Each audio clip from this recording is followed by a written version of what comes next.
New Bombshell, Idaho 4 case, y'all. Oh, man. Judge Hippler is, well, furious is the way I should say, but he's mad as hell. Who really did it? Y'all, I saw Christina Randall. She did a little video talking about this. So make sure you subscribe to her. She's pinned down in the description of the video. But let's jump into this. Judge Hippler's mad as hell. Let's see what's going on. Some professional or professionals working on this case is in trouble. Do y'all remember in my last video when we talked about this new Bryan Kohberger Dateline episode? If you did not watch it, go back and watch that video. And in the beginning of it, I was telling y'all about how even though I watched it, my husband watched it, and a lot of y'all watched it, it's just like, how are they able to put out these types of documentaries before a trial? It just doesn't seem right. They did the same. Because somebody had got their hands on that footage and said, I could probably make a couple bucks. Same thing with the Alex Murdaugh situation. A ton of stuff has been put out with Karen Reed, not necessarily a full reenactment documentary that's supposed to be like telling the story and leaked types of evidence and stuff like that, like there was with the Murdaugh trial and now with the Bryan Kohberger trial. Whoa. And how bizarre it is that people or these big billionaire types of companies are allowed to do this. Well, at what was supposed to be Bryan's last hearing before his trial begins, Judge Hippler said that the information that was in that episode is a violation of the gag order. So y'all, we have got to talk about it. I did want to point out that towards the beginning of this hearing, the judge talked about his expectations for this trial. To start with, I'm not a fan of surprises, as you may have figured out by now. I want to know in advance, as far as possible, when there are issues that need to be addressed. That includes evidentiary issues. Right. So if you know that you're going to object to some line of evidence, or you anticipate that there's going to be objections to a line of evidence, I don't want to wait until that is offered in the middle of trial for a couple reasons. One, I don't have the opportunity to look at the issue to the degree that I would want to in order to give you the best ruling that I can. And two, it doesn't give you the opportunity to make the best case for me that you can for either excluding or overruling any objection. And perhaps even more important than all of that, from my perspective, is in what is already going to be an quite lengthy trial, it just extends it. And nothing frustrates jurors more than sitting around than having to be the jury in the juror room doing nothing while we're in here doing something. And so that helps guard against that and minimize that amount of downtime that we may have. Speaking of chicanery, I'm not fond, and you folks know that by now, of making accusations against opposing counsel that are not well-founded and supported by specific actual evidence. I know that you can get along, but I also know that over the course of a trial, particularly a long one, tension rises. And so I remind you of that, to don't talk to each other directly when we're in court, right? When the session's going, everything goes through the court as you know, the protocol with courts generally is. Refer to each other by professionally, Ms. Taylor, Mr. Thompson, not by first name, while we're on the record. This dude, he's giving off like principal vibes, and these are like these are like sixth graders, and he's like the principal. Make sure you don't say their first name, you say Mr. Thompson. And again, avoid making accusations that you don't have the tickets for, or the receipts for, I should say. And under no circumstances should you make such accusations in front of the jury. Now, y'all, I'm telling y'all, I've said this before. I really like Judge Hippler. He seems very firm and fair, like just straight across the board, fair with both sides. He's one of them types of people where you don't ever have to worry about what he's thinking. Either his facial expressions is going to tell you or his mouth is going to tell you. And I think his personality, he's ready to get the show on the road here. Now, there was an unexpected sealed hearing at the beginning of the day on this day, and according to the court documents, it was to inform the parties about the orders to maintain records and determine whether another sealed hearing was needed at the end of the day to discuss jury selection questions, which, spoiler alert, they did talk about it, and we're going to get into that a little bit later. But as far as the need to maintain records, according to the judge, the information that came out in the Dateline episode from May 9th did, in fact, violate the court's gag order that's been in place since 2023. I have an somebody's got some splaining to do. Opinion on who I think may have leaked that information, but we'll get into that a little bit later. Because of this, though, the judge has since ordered the prosecution and the defense to give him a list, y'all, of everyone, including staffers, law enforcement, and defense consultants who might have had access to basically any of the information that was featured in that Dateline episode. Oh, yeah, he is not playing no games about that. Oh, man, he wants everybody's names. He is ticked. Professionally ticked. I'm going to read y'all what the order says. Y'all just listen to this. It says, based on sensitive information not previously publicly circulated that was reported during a recent Dateline TV program, it appears likely that someone violated this court's non-dissentiment order, basically the gag order. Such violations not only undermine the rule of law, potentially by persons charged with upholding it, but also significantly impede the ability to seat an impartial jury and will likely substantially increase the cost to try this case by extending the time it will take to seat a jury and potentially requiring a lengthy period of juror sequestration. And importantly, such violations potentially frustrate the ability to ensure both sides receive a fair trial. It is hereby ordered that all persons who at any time, past or present, work directly or indirectly by employment, contract, consultation, or otherwise for or on behalf of defendant Bryan Kohberger or his defense counsel or otherwise are hereby prohibited from deleting, discarding, overwriting, destroying, altering, or otherwise making unavailable any records, files, documents, metadata, messages, emails, text messages, direct or private messages, phone logs, or logs of communication, regardless of whether made or kept on a work, owned, or personal account, device, or messaging app. Oh my God. This dude is gonna find out where that footage came from. That is crazy. In any way relate to or somebody did it though. Somebody was like, "Oh, I'm just gonna do it. Nothing's ever gonna happen. Who's gonna find out?" You know, that's what they thought. Who would even be able to know?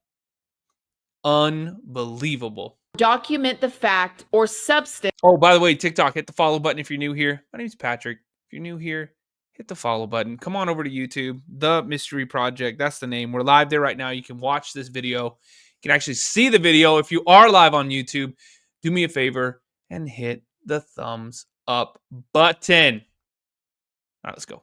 Of communication with third persons or including representation of the media or other persons or entities outside of the law enforcement which communicate in any way, relate to, refer to, or concern the investigation or defense of Bryan Kohberger. All such documents or materials or records that could potentially constitute a document shall be preserved and must be protected from deletion, alteration, or loss until further ordered by the court. Any feature on any device or account that is set to automatically delete or overwrite information that could be covered by this order must immediately be disabled. Now, I did want to throw this out real quick before I finish reading this. Wow. That's exactly what was supposed to happen in the Karen Reed case too, but we know that people was deleting stuff. Matter of fact, we know one person, Brian Higgins, I'm going to say allegedly here, even though he said what he said on the stand, not only did he get rid of all the text messages, he printed out the ones that were favorable, in my opinion, to him.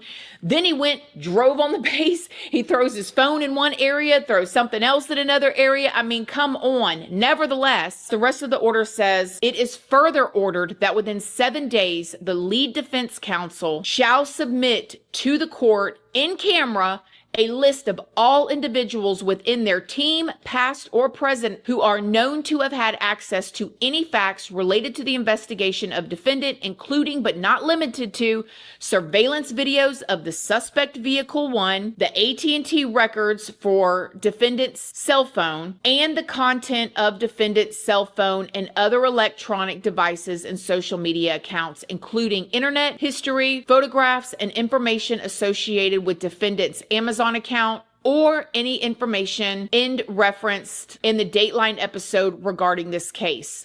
Counsel is further required to provide a copy of this order to all such individuals and document that it has done so. Failure to comply with this may be a basis for finding contempt of court and such other civil and criminal consequences as may be appropriate. Dang. I feel like this is not the judge that you wanted to cross like that. So when I read that, all I could think of is like somebody is actually in trouble here. Like he is trying. Virginia, basically he said anybody who at any point had access to any of this stuff is not allowed to delete anything.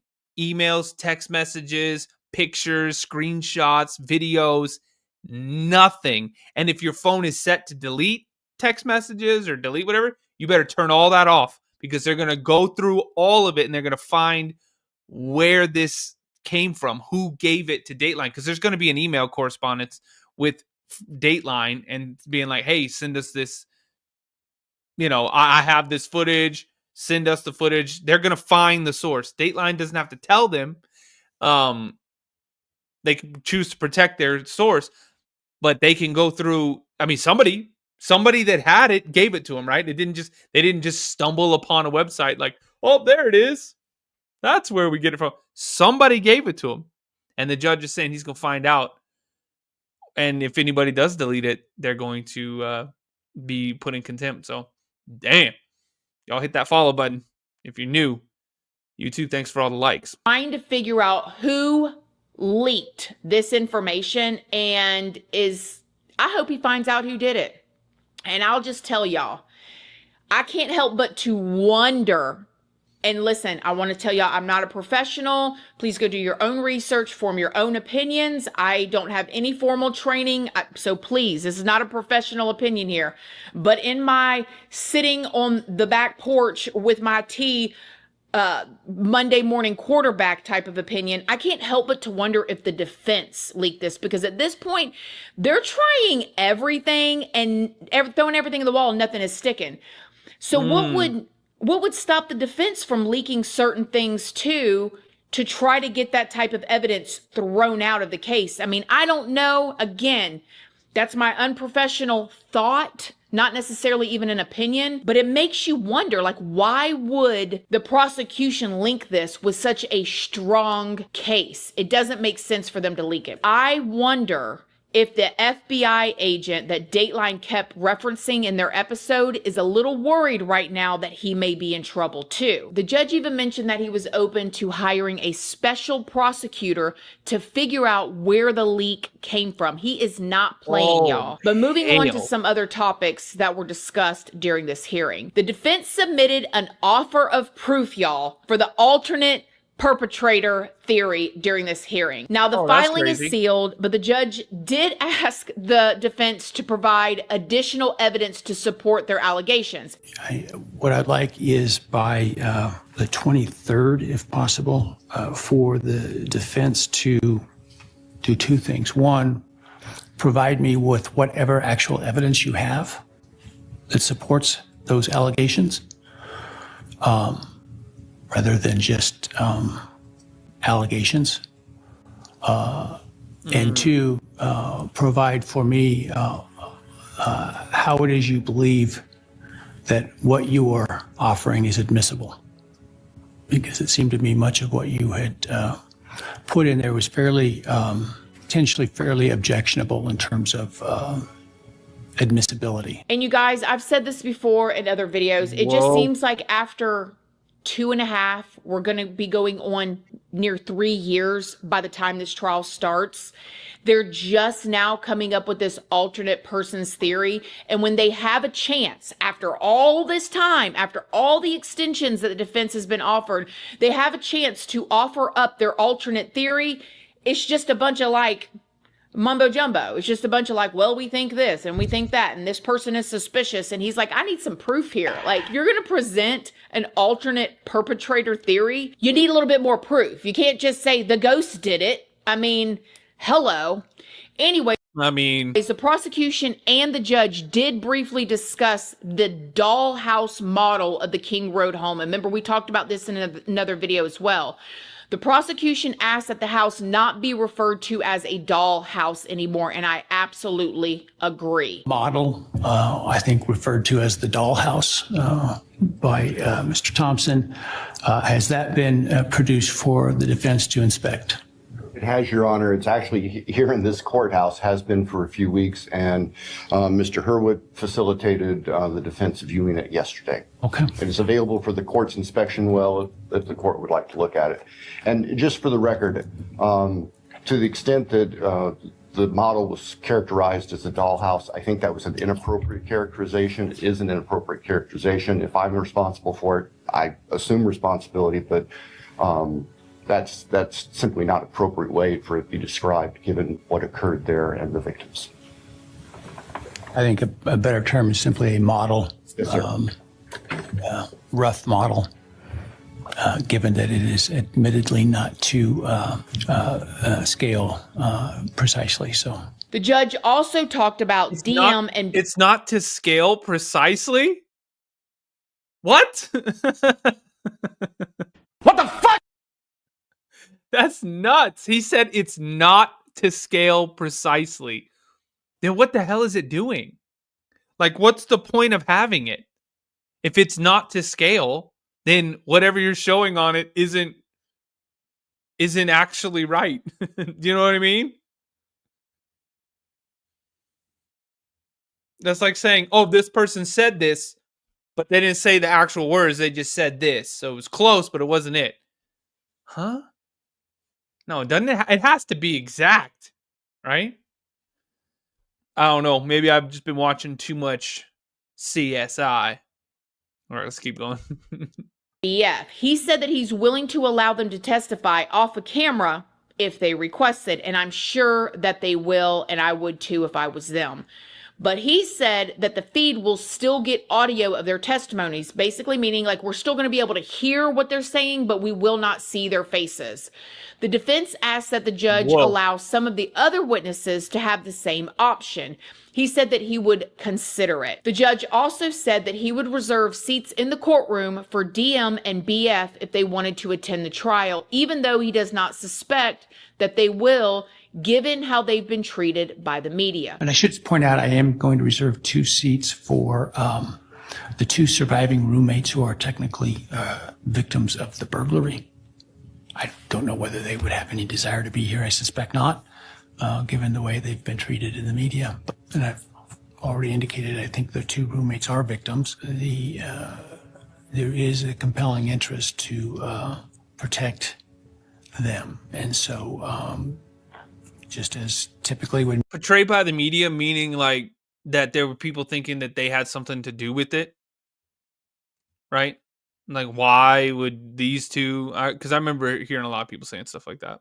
media is present, they're not permitted to photograph or video victims. Now, as far as the possibility of any plea deals, the judge briefly talked about it. He said to the defense that he would like to get back from them a declaration of the last or best offer by late June or early July. He said, in other words, identifying whether or not the defendant received an offer and whether he has accepted or rejected, etc. Then they moved on talking about the logistics of the trial and jury questionnaires. The judge said that jury selection will not be live streamed, but there will be a room room in the courthouse for locals if they want to come and watch. He also said that he was originally seeking 12 jurors and 6 alternates, but because of this Dateline episode, now he's going to want 8 alternates. Clearly, he's very worried about the media biasing the jury. The judge also said that he wasn't intending on sequestering the jury, but now that may change. He may just sequester them during deliberations. But listen, and we've talked about this before too, with these high-profile cases like this, sequester them. Sequester them and take our tax dollars wherever you're at, pay them what they would be making at work since they're missing work, all of their food, and then some sort of little extra fee. Like that, in my opinion, is tax dollars well spent. Like these are very important situations. They're important for the safety of each and every one of our communities. It should be an honor to be or serve on a jury. I agree with that, especially because of what we've been finding out about what tax dollars are actually going to. I think doing stuff like sequestering a jury is, yes, please. You know what? Go right ahead. Put them up at the Ritz-Carlton. And not a burden that a person's going to miss 8 weeks of work or they're, you know what I'm saying? So yeah, do it in all these high profile cases and make sure they're compensated so they can still feed their families while they're being sequestered. That's just my opinion. But the judge also mentioned that the jurors will consider what penalty to impose that day after the trial if Bryan is convicted. And I found this very interesting. They will decide if Bryan gets the DP or life in prison, and that the jury will definitely be sequestered for that. So oh, hell. So that means the jury's going to end up having to do it. So if there's one person that's like, I don't believe in that, life without parole. Oh, man. And with 12 people, you know there's going to be one that's like, even, and this is assuming he's convicted or, but like, there's going to be there's always that one that's just like, there has to be like, no, I don't believe in it. Life without parole. Man, that would be crazy, wouldn't it? Even though by the way, TikTok, hit the follow button if you're new here. My name is Patrick. If you like true crime, I'm live pretty much every night. Plus, come to the Mystery Project on YouTube, The Mystery Project on YouTube, and subscribe. This is the 7th live stream I've done today on YouTube. So if you guys like these kind of things, and you can actually see the video on YouTube. So y'all come on over, The Mystery Project. Plus, we got a few more minutes left in this, and we're going to do a deep dive for stuff that you can't say on that app. So come on over. Let's go. Going after the DP, the jury will have the final say. According to the court, jury selection will begin with a written questionnaire, and then after groups of potential jurors are ruled out from that, the person questioning by the lawyers will begin. This is scheduled to begin in late July. Now, I don't know about y'all, but even after everything y'all have heard me say in these videos and my opinions, I still truly believe in my heart that I could go and serve on that jury and only take what I am seeing in the trial to make my decision. What? Christina, come on. You're a true crime, influencer. There's no way to be impartial about that. I know that the Dateline episode has come out. I know that there is a lot of it. I could say the same thing, but there's no way.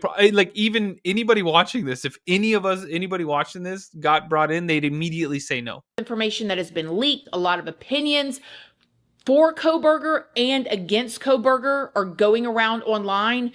But I still believe there are a lot of people out there, and I'm sure a ton of y'all watching this, that could serve on a jury and put your biases aside and go by just the facts and what you hear from in the trial to make your decision. No, I don't agree with that. There's no way. There's no way. Now, as far as the trial being live, you might think you can, but subconsciously, no. Hell no. Stream, the judge said that it will be, and it will look exactly the same as these pretrial hearings have. There will be views of counsel tables and the podium, the witness stand, and the judge's bench. There will not be any close-ups allowed and just static views controlled by the court. And listen, I think that's fair. Do we want, or do I wish it was a high definition trial like the Nikolai Miu trial? Yeah, that would be awesome. But in my personal opinion, we'll take what we can get. We want to see the evidence. We want to see the trial. And if that's the way we got to do it, thank you, Judge Hippler, for allowing cameras in the courtroom. Right? Unlike, I mean, the Lori Vallow trial. Remember that one? We had to get the audio at the end of the day, and we were listening to audio the whole time.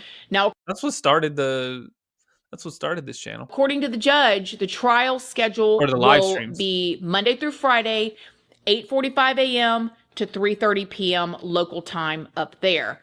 It starts on August 11th and is supposed to last for 3 whole months. He also mentioned that 3 months, y'all. there will be a website that locals can go on and try to reserve a court seat so they can go in and watch the trial. What do y'all think? Who do you think leaked the information? Do you think it was just somebody that worked on the case?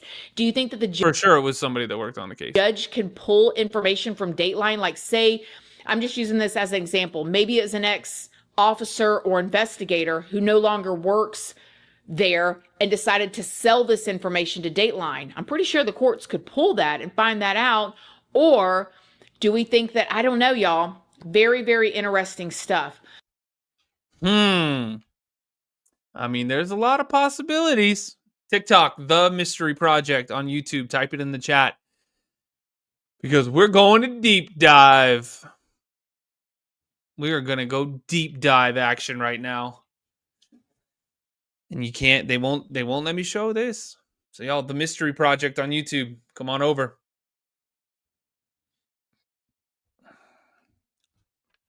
And YouTube, here we go.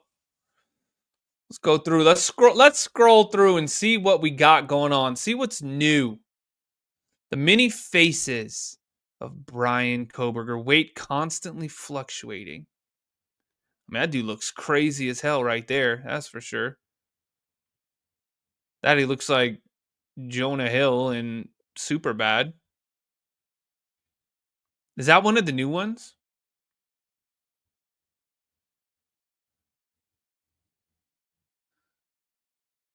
That's crazy. Yeah, that's got to be. Is that one of the new ones? I feel like that's one of the new pictures. What are they saying?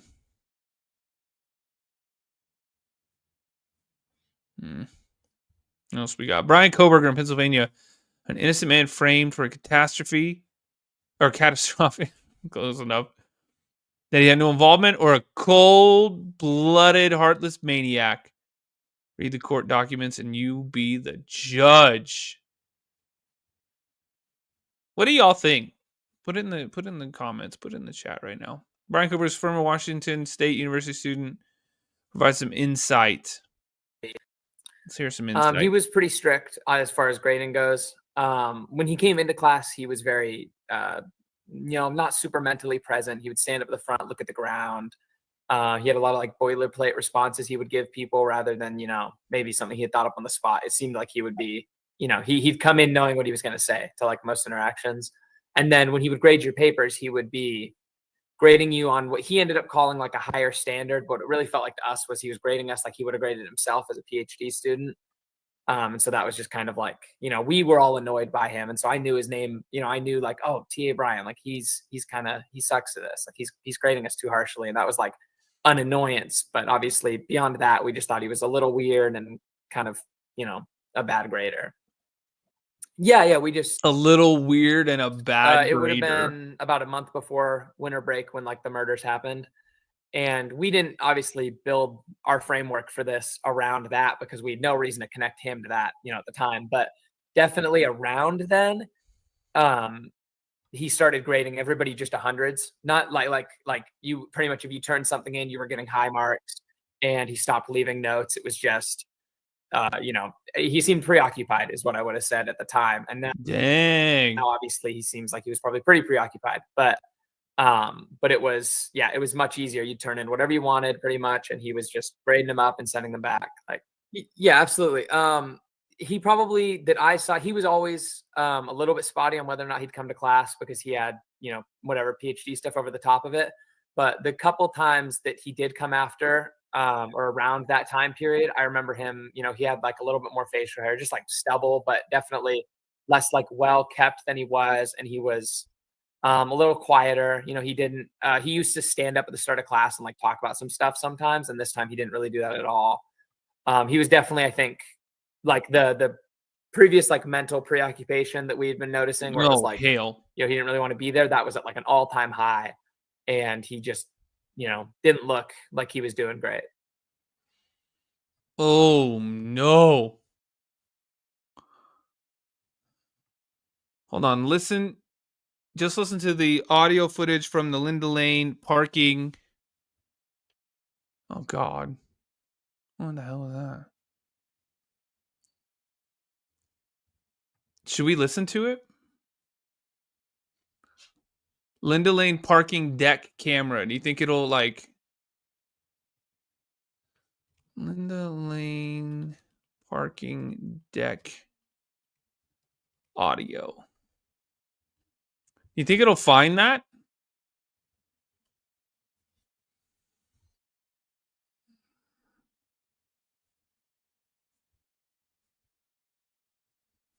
That doesn't look like anything that's supposed to be there.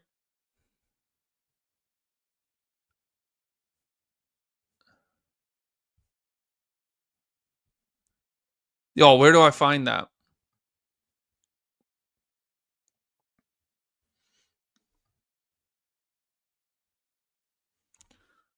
Bryan Kohberger.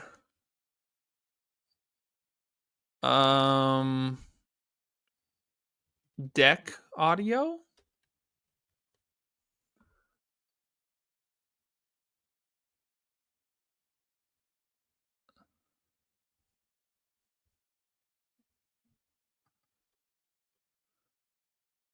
Bryan Kohberger audio?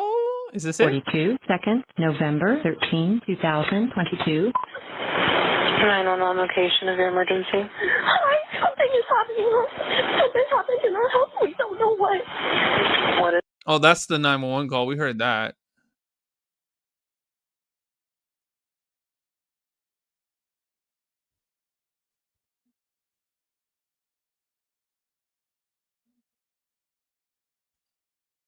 We already heard that one. So they said that it's on YouTube. Search full Linda Lane footage. Okay, that I can do. Hang on a second. Let's try that. I'm trying to find the audio. Yeah, the full. Oh Jesus. Full Linda Lane audio. 1 year ago?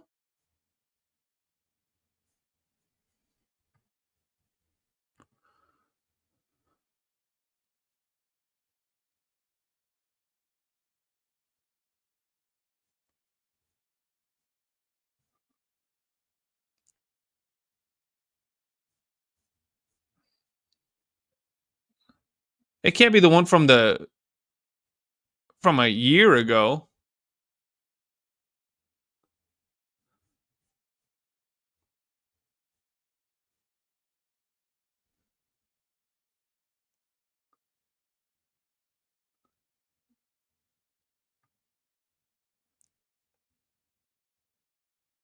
Should be like 4 hours of audio. What channel is it? Because there's like tons of stuff. Like thousands of. Let me see. Yeah, that's from a year ago. Oh, wait, hold on. 1320 Linda Lane. But even that says from 2 years ago.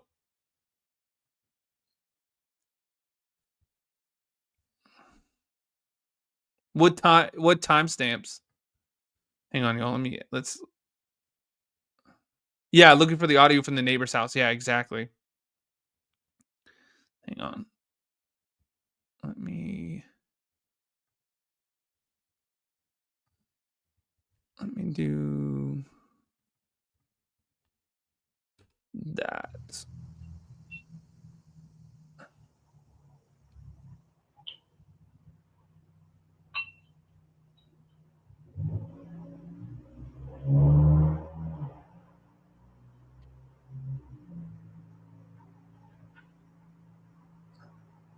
Put earbuds on and turn it all the way up from 1930 till you hear something. Okay, let's go to 1930.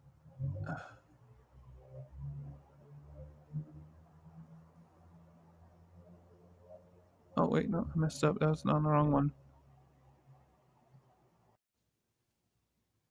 All right, let's see what we got.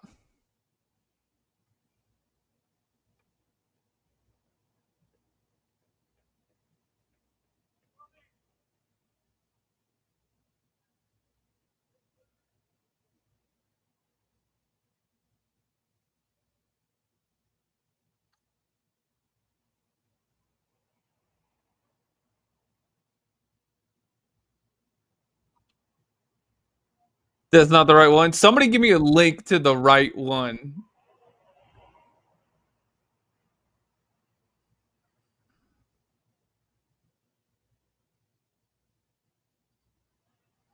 Because that, yeah. I don't hear anything on that.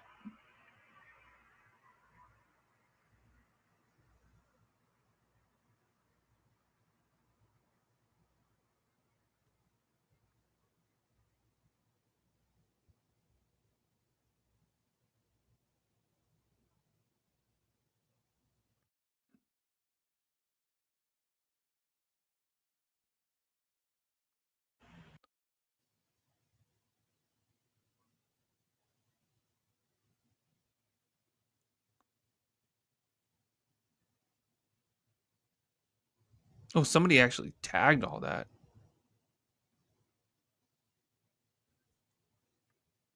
Did anybody find the one we're looking for?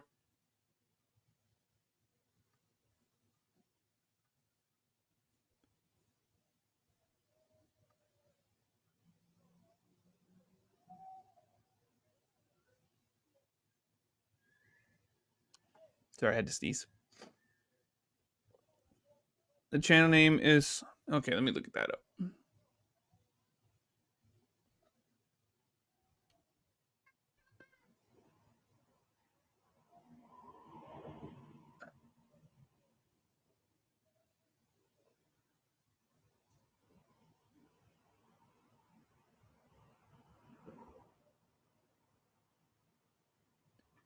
Hang on. Is it this one?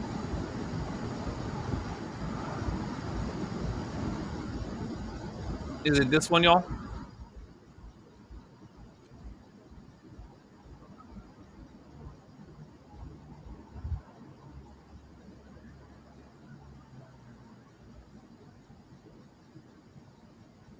$55.38 is where they said they heard screaming.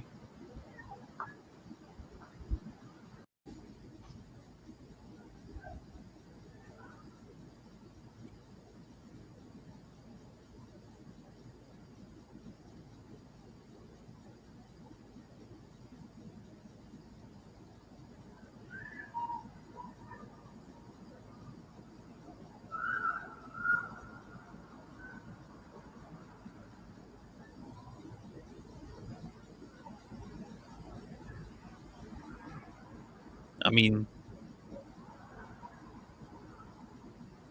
that sounded like it.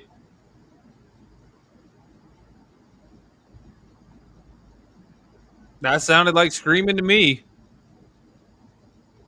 And then it would have been what? 4 minutes later that we're supposed to hear a car driving away? So let's go to like 58.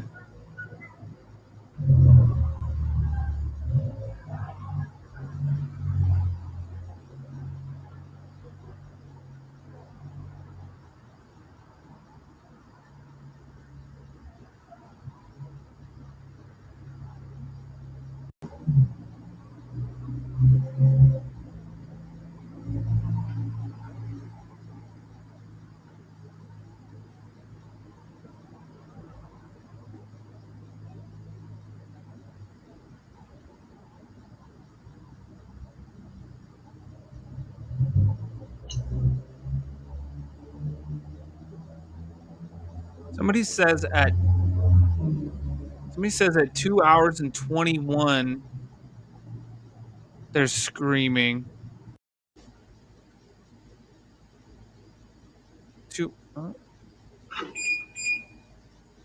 Yeah, 2 hour 21 and 39 seconds. 39 seconds. We're supposed to hear something.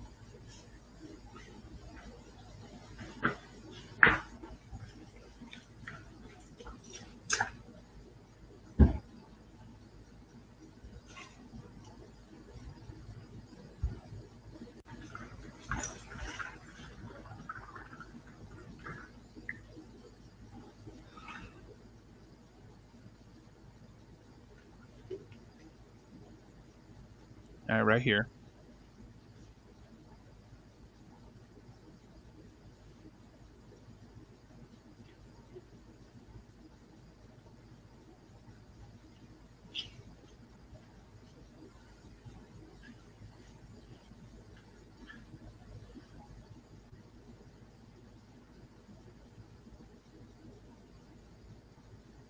I didn't hear anything.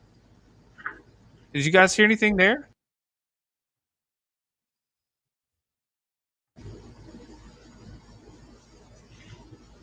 Let me crank it. Jeez.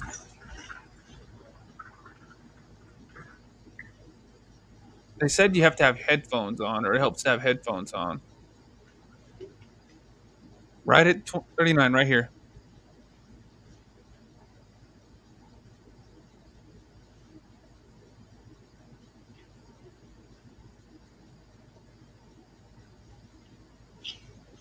No.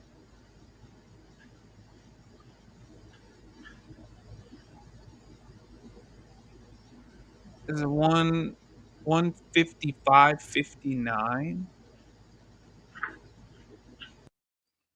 155.59. It said something here with Ethan.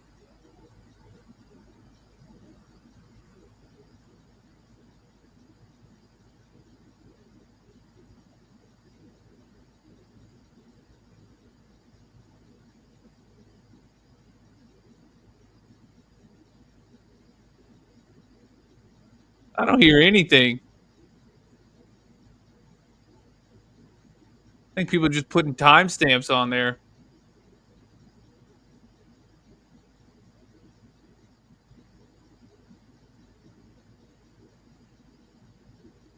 The part with the back porch is what I sent you that we're looking for. Where did you send that?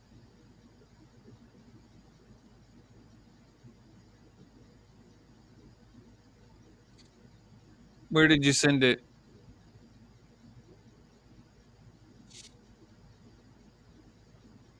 55 and 38 seconds is where they say they hear screaming. 55 and 38 seconds.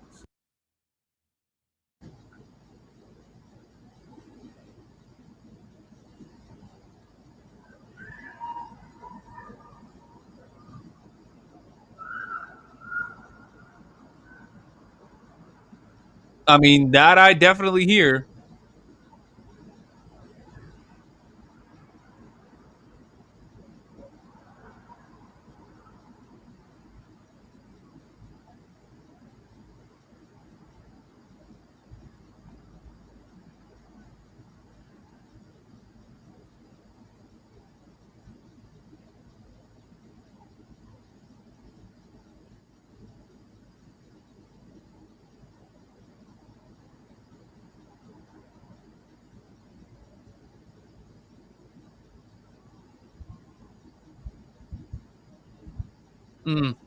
Well,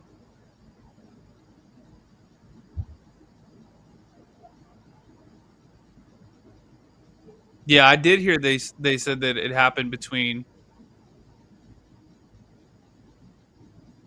2 and 3. That sounds like a dog.